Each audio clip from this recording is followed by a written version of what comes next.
Lyra adjusted her breathing mask as she entered the Botanical Gardens section of United Space Station Harmony. At 19 cycles old, she was the youngest Nexosian ever assigned to a joint human-alien research facility.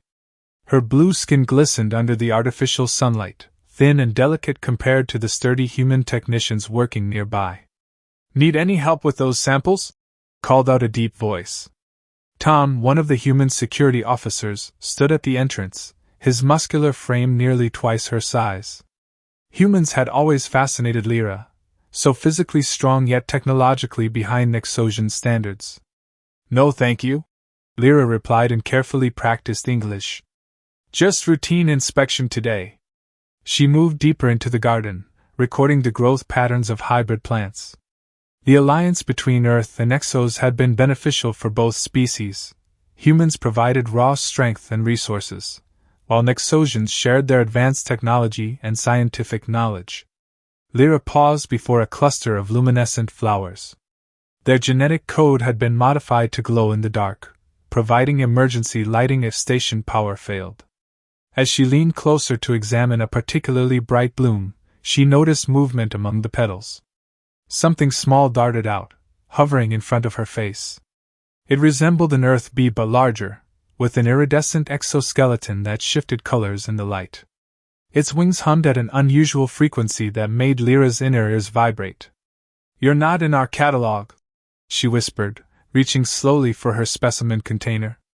The bee-like creature darted forward with startling speed. Before Lyra could react, it landed on her wrist, just below her glove's edge. A sharp pain shot through her arm as the creature stung her, then rapidly flew away through a nearby air vent. "Ouch!" Lyra rubbed the sting's site, noting a small blue welt forming. Not wanting to cause alarm or interrupt her work schedule, she applied a cooling gel from her kit and continued her rounds. According to her training, most insect-like creatures on the station were harmless to Nexosians. Their biology was too different for cross-species reactions. By dinner time, Lyra had forgotten about the sting. She sat alone in the mess hall, consuming her nutrient paste while watching humans enjoy their more varied diet. Tom waved from across the room, sitting with other security personnel. That night, Lyra prepared for sleep in her small private quarters. She removed her work uniform and noticed the sting site had changed. A strange golden pattern had spread around it, and the area felt warm to the touch. Concerned but not alarmed, she applied more cooling gel and went to bed. Her sleep was fitful, filled with strange dreams of flying through Earth's forests and fields. She saw flowers and plants from perspectives she'd never experienced, feeling connected to them in ways she couldn't explain. At 3:27 station time, Lyra awoke drenched in sweat. Her entire body burned with fever, and the golden pattern had spread up her arm to her shoulder. When she tried to call for help, her voice failed her. The room spun as she stumbled toward the door, her vision blurring. "Emergency," she managed to whisper into her communicator before collapsing to the floor. The last thing she saw before losing consciousness was her hand, glowing with a faint golden light that pulsed in rhythm with her racing heartbeat. Tom found her an hour later during a routine security sweep. Her body temperature had spiked to dangerous levels, and the golden pattern now covered most of her left side. He carried her slender form easily to the medical bay, where Dr. Reed immediately began treatment. "I've never seen anything like this," the doctor murmured, scanning Lyra's changing cells. "Whatever stung her isn't just causing an allergic reaction, it's altering her DNA." As the station's morning cycle began, news spread quickly. Something unknown was happening to the young Nexosian botanist. And as Lyra lay unconscious, her cells continued to change, restructure, and evolve, preparing her body for something no one aboard the station could possibly predict. Lyra's eyelids fluttered open 3 days after her collapse. The bright lights of the medical bay made her wince, and strange sensations coursed through her body. Everything felt different. "She's awake," Dr. Reed announced, moving quickly to her bedside. The human doctor's face showed a mixture of concern and scientific curiosity. "How do you feel, Lyra?" "Heavy," Lyra replied, her voice stronger than expected. "And hungry." Tom stood nearby, his usual confidence replaced by obvious worry. You gave us quite a scare. Lyra tried to sit up and gasped. The movement felt too easy, as if her muscles had gained new strength overnight. Looking down at her arms, she noticed her normally blue skin now had a faint golden sheen. What's happening to me? She asked, holding her hands up to the light. Dr. Reed exchanged glances with Ben, the station's xenobiologist who had been called in to study her case. Ben stepped forward, tablet in hand. We believe you were stung by some kind of hybrid creature, Ben explained. It appears to be part Earth B, part something else. The venom has integrated with your cellular structure in ways we've never seen before. Lyra's heart raced. Is it dangerous? That's what we're trying to determine, Dr. Reed said. Your body isn't fighting the changes, it's adapting to them. Your muscle density has increased 40% since yesterday, and your skin has developed a new protective layer. A Nexosian doctor entered the room. Dr. Alba had been Lyra's physician since childhood and had been called to the station immediately after the incident. Lyra, how are your senses? Dr. Alba asked, her thin blue fingers checking Lyra's vital signs. Sharper, Lyra admitted. I can hear conversations from the corridor, and I can smell. She paused. The flowers in the botanical garden. From here. The medical team exchanged concerned looks. We need to decide whether to attempt removing the venom, Dr. Reed said. If we wait much longer, it might be too integrated to extract safely. No, Lyra said firmly, surprising herself with her certainty. I don't think we should remove it. That's the venom talking, Dr. Alba warned. It might be affecting your judgment. Jeff, the station commander, entered the medical bay. His weathered face showed the strain of the past few days. Security teams have searched the entire station, he reported. No sign of the creature that stung her. We've sealed off the botanical garden until further notice. Ben approached with new test results. Commander, you should see this. The venom isn't just changing her physically, it's enhancing her. Her cellular regeneration rate is off the charts. As if to demonstrate, Lyra reached for a cup of water on the bedside table. Her movements were too quick, too strong, the cup shattered in her grip. I'm sorry, she gasped, staring at the broken pieces. But more shocking than the broken cup was her hand, completely uncut despite the shards.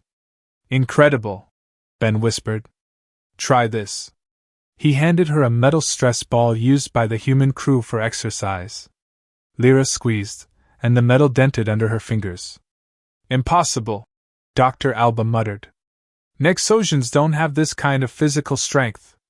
That night, alone in her monitored medical room, Lyra dreamed of Earth's forests again. She saw flowers blooming in accelerated time, felt roots growing deep into soil, experienced the sun's energy being converted to life. She woke with tears streaming down her face, overwhelmed by the beauty of it all. The next morning, Dr. Reed discovered Lyra standing by the window, staring out at the stars. I can feel them, she said without turning. Feel what? The plants in the garden. They're calling to me. Her golden-tinged skin glowed slightly in the starlight. They're afraid without proper care. Dr. Reed approached cautiously. Lyra, we're receiving pressure from both Earth and Nexos. They want you transferred to a specialized facility. Lyra turned, her eyes now flecked with gold. I'm not sick, Doctor. I'm changing. And I think it's supposed to happen. As if to emphasize her point, she placed her hand on a small potted plant in the room, a simple earth fern kept for oxygen production. Under her touch, the plant suddenly grew, unfurling new fronds and doubling in size within seconds. Dr. Reed stepped back, shocked. How did you do that? Lyra smiled, a strange confidence filling her. I don't know. But I think the bee chose me for a reason. And I think we're going to find out what that reason is very soon. Outside the medical bay window, unseen by either of them, a glowing insect hovered, watching. Its translucent wings hummed with purpose as it observed the changing alien girl, the first of many guardians to come. 1 week after the sting, Lyra stood in the testing chamber lifting a cargo container that weighed over 300 pounds. Her slender blue arms, now streaked with golden patterns, showed no strain. The observation room was packed with scientists and officials, all watching in amazement. "That's 10 times what an exosion should be able to lift," Maya whispered to Ben. The human botanist had become Lyra's closest friend on the station, fascinated by her connection to plant life. "And look at her skin!" Lyra's blue skin now had a permanent golden glow, pulsing slightly with her heartbeat. When she set down the container, tiny golden particles floated around her like pollen, dissipating in the air. "Test complete," announced Dr. Reed. "Lyra, how do you feel?" "Strong," she replied simply. "When can I return to the gardens?" "The plants need me." Director Call, a senior Nexosian official who had arrived yesterday, stepped forward. His traditional green robes contrasted sharply with the station's utilitarian environment. "Out of the question," he stated. "The High Council has ordered your return to Nexos immediately. This transformation must be studied in our controlled facilities." Lyra frowned. "I belong here. Something is happening that I don't fully understand yet, but it's connected to this station." Before Director Call could argue further, the station's emergency alarm blared. Red lights flashed as Commander Jeff's voice came over the intercom. "Attention all personnel. We have a critical malfunction in the oxygen recycling systems. All non-essential staff evacuate to emergency shelters immediately." The observation room erupted in controlled chaos. Dr. Reed activated her communicator. "What's happening?" Max, the lead engineer, responded through static. "Primary and backup oxygen systems are failing. Algae tanks are contaminated. We have maybe 3 hours of emergency oxygen before levels become critical." Lyra closed her eyes, suddenly feeling a strange awareness spread through her consciousness. "The plants," she whispered. "I can feel them dying." Without waiting for permission, she sprinted toward the botanical garden, moving with inhuman speed. Maya followed, struggling to keep pace. "Lyra, wait! That section is sealed off." But Lyra had already reached the heavy security door. With one powerful pull, she tore the magnetic lock free and entered the garden. Inside, the plants were wilting, their leaves turning brown as an unknown pathogen spread through the irrigation system. Maya arrived, breathless. "The contamination must have reached here too." "I can fix this," Lyra said with quiet certainty. She approached the central bed of oxygen-producing plants and knelt beside them. "These moonleaf clusters can produce oxygen 3 times faster than the algae tanks if properly stimulated." "But they're dying," Maya pointed out. "And even healthy, they couldn't produce enough for the whole station." Lyra placed her hands on the soil.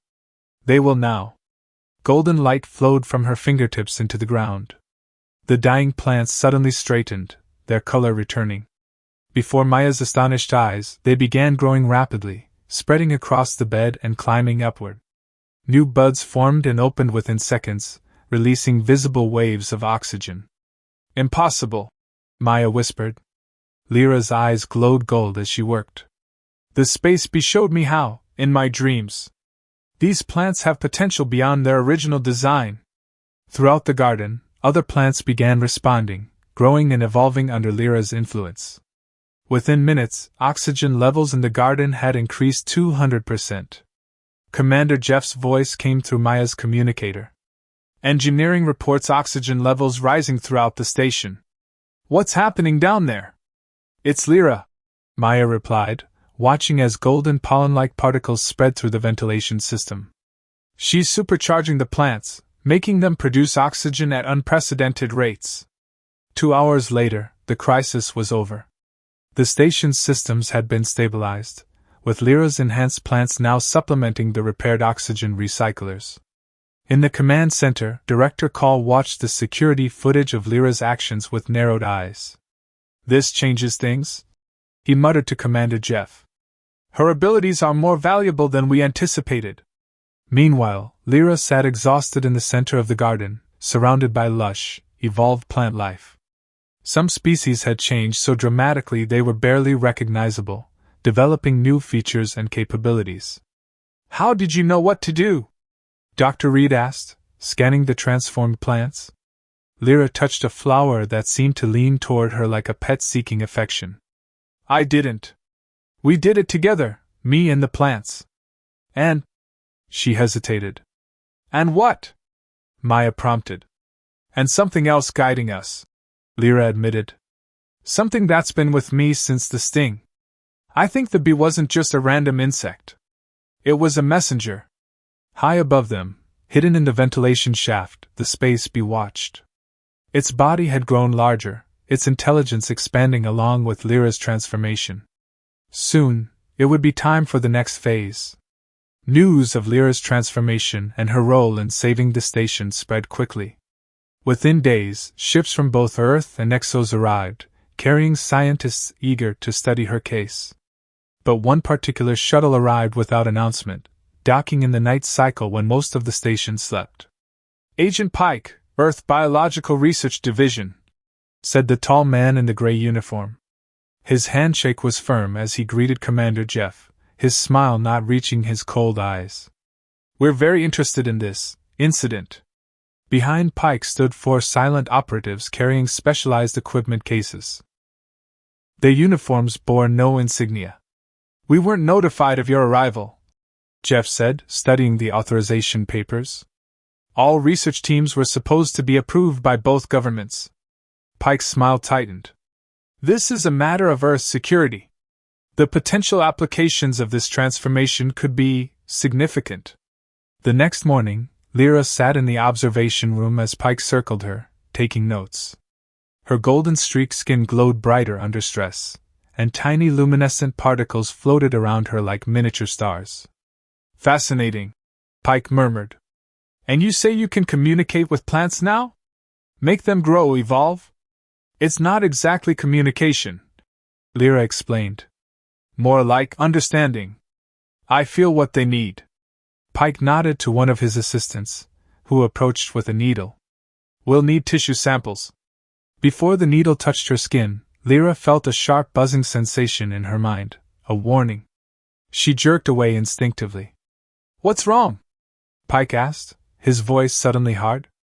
I don't know, Lyra stammered, confused by her own reaction.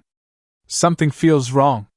At that moment, alarms blared throughout the medical section. One of Pike's men burst in. Sir, something tripped the sensors in Lab 3. The specimen containers have been breached. Pike's expression darkened. The bee. It's back.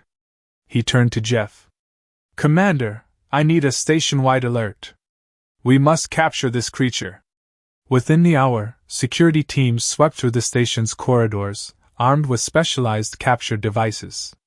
Tom led one team through the lower decks, while Pike's men covered the central hub. Lyra paced in her quarters, placed under guard. For her protection. But she could feel something pulling at her consciousness, a distant buzzing that grew stronger by the minute. It's calling me, she whispered to Maya, who had snuck in to check on her. The bee, it's trying to find me. Maya looked nervous. Pike's men are everywhere. They've brought weapons, Lyra. Not just capture tools. Lyra closed her eyes, concentrating on the buzzing sensation. It's in the ventilation system, section 42, near the old storage units. Her eyes snapped open. I need to find it before they do. That's too dangerous, Maya protested. But Lyra was already moving to the air vent in the corner of her room. With newfound strength, she pulled the cover free.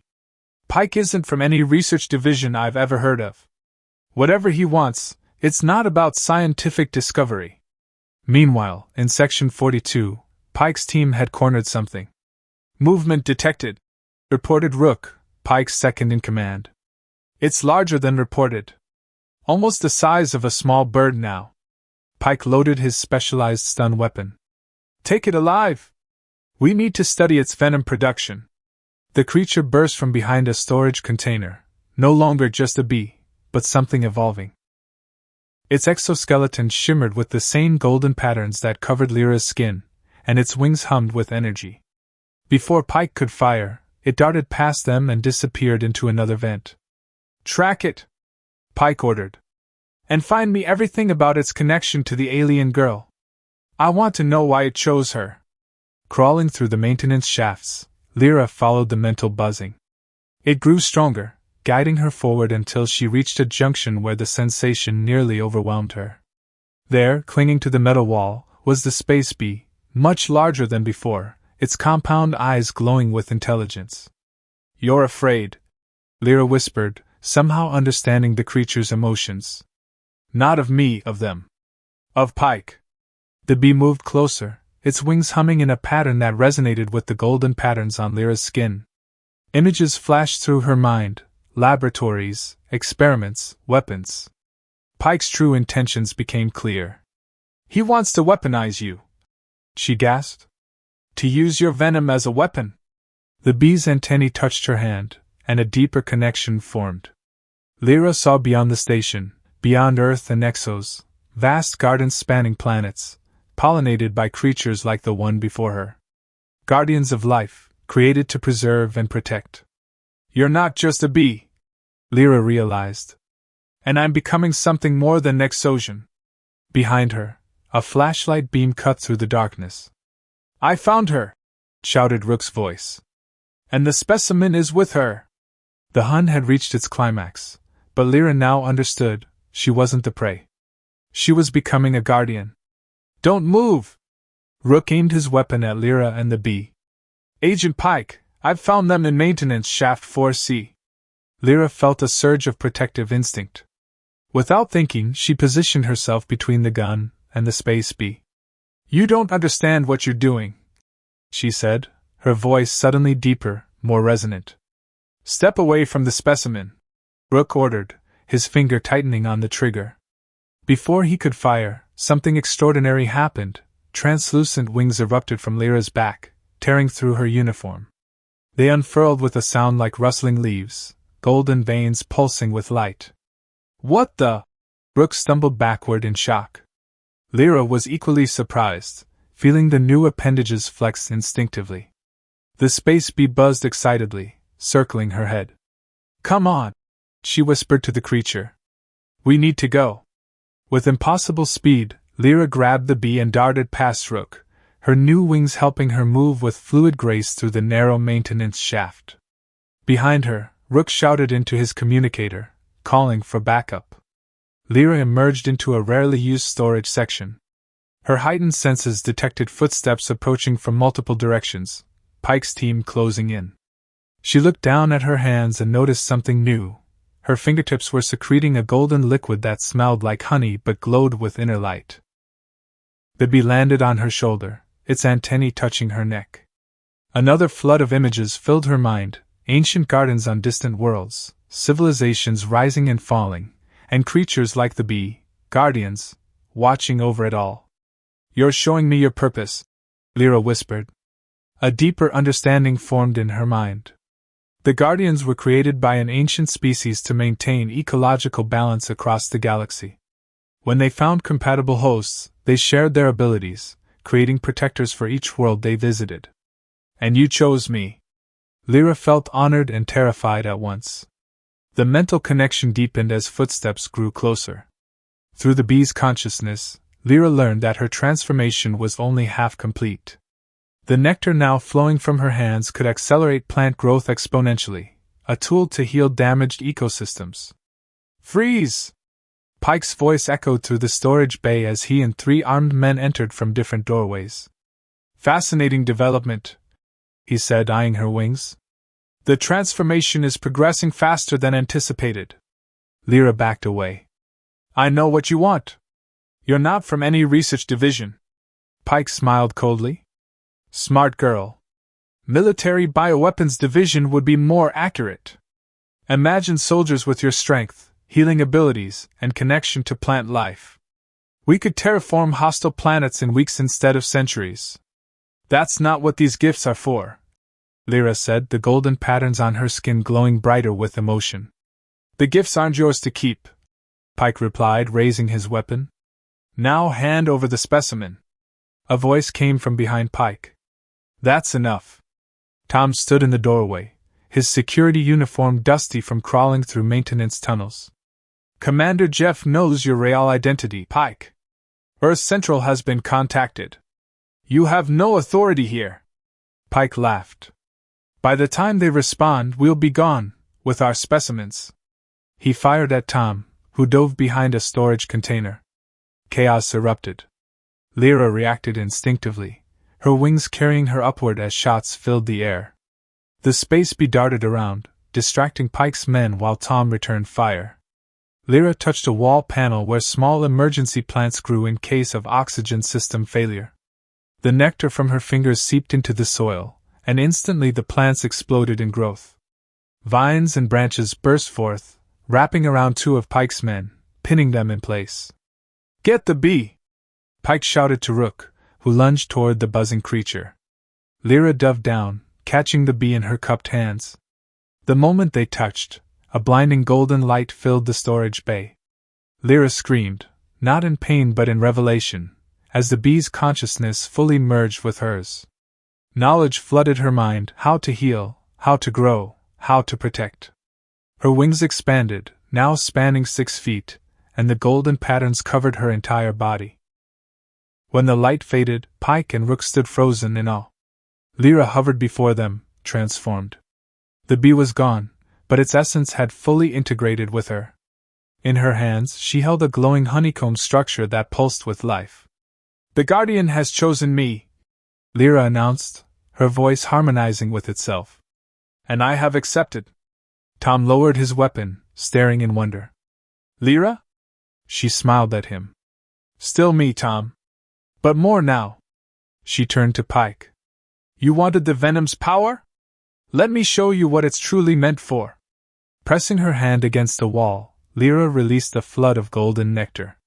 Within seconds, the entire storage bay was transformed into a lush garden of alien beauty, plants that could purify any toxin, heal any wound, feed any hunger. This is the true power, she said. Not destruction, creation. Pike stared at the transformed storage bay, his face contorted with rage and desperation. Around him, exotic plants bloomed and thrived where only metal and plastic had been moments before. His men struggled against living vines that held them securely but gently. All this power, Pike hissed, and you wasted on flowers? Lyra hovered above the garden she had created, her wings catching the light. This isn't a waste. This is what the Guardians have done for billions of years, bringing life to barren places. Commander Jeff arrived with a security team, stopping at the entrance in amazement. What happened here? Pike's true mission has been exposed, Tom explained, keeping his weapon trained on the agent. He's from Earth's military bioweapons division. Pike's hand moved to his pocket. If I can't have the Guardian, he snarled, I'll take the next best thing. He pulled out a syringe filled with golden liquid, extracted venom from the bee. Don't! Lyra swooped down, but too late. Pike jammed the needle into his arm, injecting the raw venom directly into his bloodstream. Let's see what happens when a human gets the full dose. For a moment, nothing happened. Then Pike doubled over, screaming. Golden lines spread across his skin, but unlike Lyra's transformation, these pulsed an angry red beneath the gold. His body convulsed violently as he fell to the floor. What's happening to him? Jeff demanded. Dr. Reed pushed through the crowd. His body is rejecting the venom. The bee chose Lyra specifically. Her Nexosian biology was compatible. Human DNA isn't. Pike's skin bubbled and warped as the venom attacked his cells. Blood trickled from his nose and ears as he writhed in agony. Without hesitation, Lyra landed beside him. I can help him. Why would you? Tom asked. After what he tried to do? Lyra's eyes, now entirely golden, showed compassion. Because that's what Guardians do. We protect all life, even those who don't understand. She placed her hands on Pike's chest. Golden nectar flowed from her palms, seeping into his skin. The angry red lines began to fade as Lyra closed her eyes in concentration. I can't remove the venom, she explained, but I can harmonize it with his body, prevent it from destroying him. Minutes passed as Lyra worked. The plants around them seemed to lean closer, somehow adding their energy to her efforts.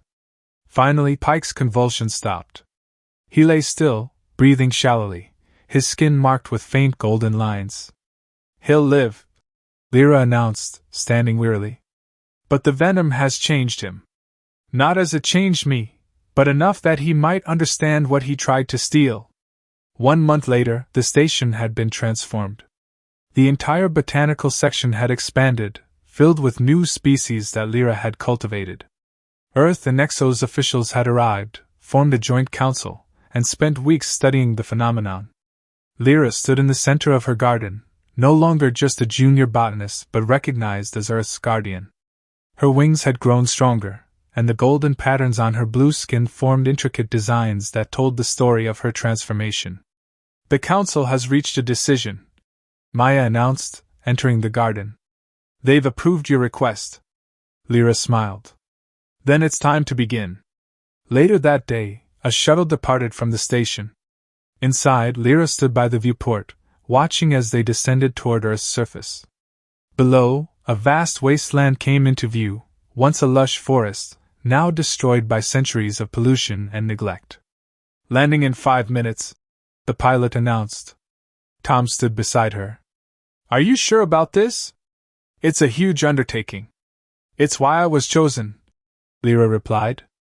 "To heal what's been broken." After landing, Lyra walked to the center of the dead forest. Scientists and officials watched from a safe distance as she spread her wings and rose several feet off the ground. Golden nectar began to flow not just from her hands but from her entire body, raining down on the barren soil. The transformation began immediately. Grass sprouted from dead earth. Saplings pushed up through cracked ground. Within minutes, flowers bloomed across the landscape, their colors vibrant against the previously gray terrain. Lyra worked for hours, flying higher as the forest grew beneath her. Trees that would normally take decades reached 20 feet in height by sunset. Water purified itself in streams that had been toxic for generations. As night fell, Lyra landed, exhausted but fulfilled. Tom handed her water. "It's incredible. It's just the beginning," she said. "The Guardian showed me thousands of places that need healing. On Earth, on Nexos, and beyond." From her shoulder, a small golden light emerged, a tiny bee-like creature, newborn from Lyra herself. Then another appeared, and another. "What are they?" Maya asked in wonder. "The next generation of Guardians," Lyra explained, watching as the tiny creatures flew in circles above them. "Ready to find their own compatible hosts, to create more protectors for the worlds that need them." The tiny Guardians rose higher, their golden light merging with the stars above the newly reborn forest, a promise of renewal spreading across the galaxy, one world at a time.